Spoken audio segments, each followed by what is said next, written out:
Hi, I'm back. What's up? I am back once again with another boxing prediction video. 53rd, I believe. Anyway, finally, this next weekend we got some good fights. I got some good fights to cover. Well, you know, it hasn't really taken off so far this month. We only had a last weekend, of course, Errol Spence versus Lamont Peterson.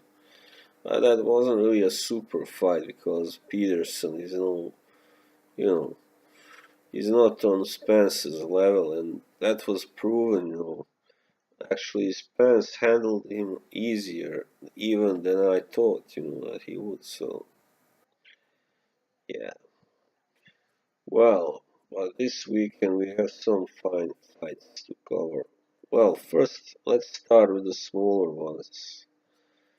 There's in uh, in Latvia, Riga, actually, the fight between Noel Gevor. It's a cruiserweight fight, and Olan Revajud Durodola, the guy who previously was knocked out. He first knocked out Dmitry Kudryashov, and then he was stopped by Briedis, and then again by Kudryashov in the rematch. Yeah, Durodola is from Nigeria, but he's based in Kansas City. He's 6'2", a puncher, 25 knockouts and 27 victories. But he's also been stopped 3 times. While Gevor is not really a puncher, but he's of the same height actually, 6'2.5" and but Durodola has a slight reach advantage, 1.5". Gevor, he's only lost to Krzysztof Włodarczyk this year. Oh, sorry, last year. Gevor, yeah. He's. I think I favor Durodola because Gevor has only beaten guys like Valery Brudo, who was ancient already. And Brudo was never more than just a good, like, European level contender. Durodola is a puncher, as I said already, so I think I favor him to win by another stoppage. This is a 12-round fight, so I think he will win somewhere in the, well, 7th or 8th round, I think, because Gevor is a tall guy, so he can box also, so that will not. I don't think he will go so easy, but he will go eventually. He will be stopped, I believe. Yeah, because he fights out of Germany, but this fight is not in Germany, so he cannot count on getting help, from the judges or referees. So yeah, I think I favor this guy Durodola because he's only been stopped by really good, and he's lost, to good fighters, and to Tabiso Churu he lost, and Briedis, of course, is one of the best cruiserweights today, and Kudryashov is of course, very good, very dangerous, even though he has a suspect chin, but anyway. So I think Durodola, as I said, wins by a TKO in the 8th round. And then we have another fight that is interesting. Lucas Matthysse Yeah, he hasn't fought between 2015 and 2017, and then last May he beat this guy Emmanuel Taylor, but by TKO 5, which maybe shows that he's not a welterweight. Maybe shows that he has recovered from that loss, that knockout loss to Victor Postol. But he's fighting a guy who is from Thailand. He's 38 and 0, and he has 28 knockouts. But he has some kind of. I'm looking at his record. He hasn't really beaten anyone except Kaiser Mabuza, who is a decent contender, but hasn't been in his prime for some time. So this guy is like, got a kind of a padded record. This guy, Eva Kiram Tua, and Matthysse, he's a beast, he's a destroyer.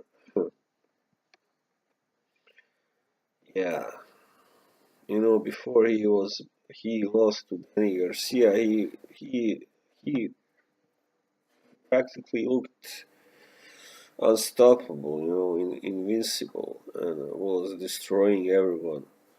And then he lost to Garcia. That was a close fight, He got in plenty of good punches, but somehow Garcia was able to take them. So, you know, anyway, I think Matthysse will win this.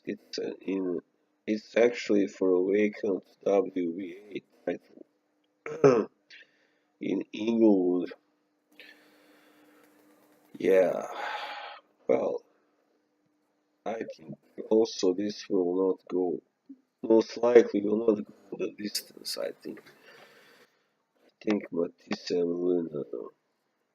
I actually, of course, I don't know nothing about this guy Kiram, so maybe he can, give Matthysse a good fight. Of course, maybe he can last the distance, but I think Matthysse will most likely overpower him and kind of stop him in the sixth, seventh, or eighth round, something like that.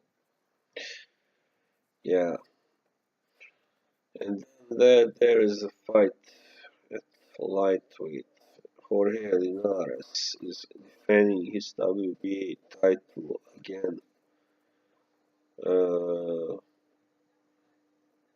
for the third time against Mercito Gesta. He's a Filipino, a really good Filipino fighter who only lost to Miguel Vasquez uh, earlier, but that was in 2012. And after that, he has beaten some, kind of decent fighters like Martin Honorio. He knocked out Honorio in 8 rounds. But of course, Linares is the favorite. Um, even though Gesta is the younger guy here by almost 3 or 2 years, actually. But Linares, he has a really great hand speed and power, of course. And even though his last fight was tough, of course, against Luke Campbell, but he still won. Luke Campbell is also the best British lightweight, of course, and he put Campbell down. He just proved that he just is still, one of the best lightweights. Linares is, so yeah, merci to Gesta. Well, he hasn't been stopped yet, so I guess I'm not going to bet or Linares will stop him. So I think it will go go to points most likely. So Linares wins by decision. Yeah. And then there is that big fight. It's part of the Super 8 tournament, or yeah, Super Series. Alexander Usyk versus Briedis. This one is really good fight, and I think it will be one of the best fights I think of this year, and certainly one of the most anticipated fights, along with the other part of this tournament, which is Junior Dorticos versus Murat Gassiev, and the winners of these two fights will go on to fight each other, which will be really great also. Yeah, well, Briedis is fighting at home in Riga, and he's earlier beaten Durodola, for instance, and Manuel Char. He knocked them out both, and Marco Huck. And in his last fight, he beat Mike Perez, who is a former heavyweight. Yeah, 6'1", and you know he's just very good at both boxing and punching, everything. Right? He's very complete fighter, all rounder, and also, but Alexander Usyk, he's just a beast, man. I mean, he's just he seems invincible. He seems impossible to hurt, or you know, and not to talk about impossible to knock out. You know, He's coming off a TKO in of Marco Huck, who, even though he has past his prime, he still gave a good fight, but he just couldn't hurt Usyk, no way. So yeah, Usyk is the WBO champion, and while Briedis, he is the actually the WBC champion. He became that when he beat Marco Huck. Usyk is the taller guy by 2 inches also, and I just don't see. It will be a really good, I think, really good competitive fight, and but in the end, unless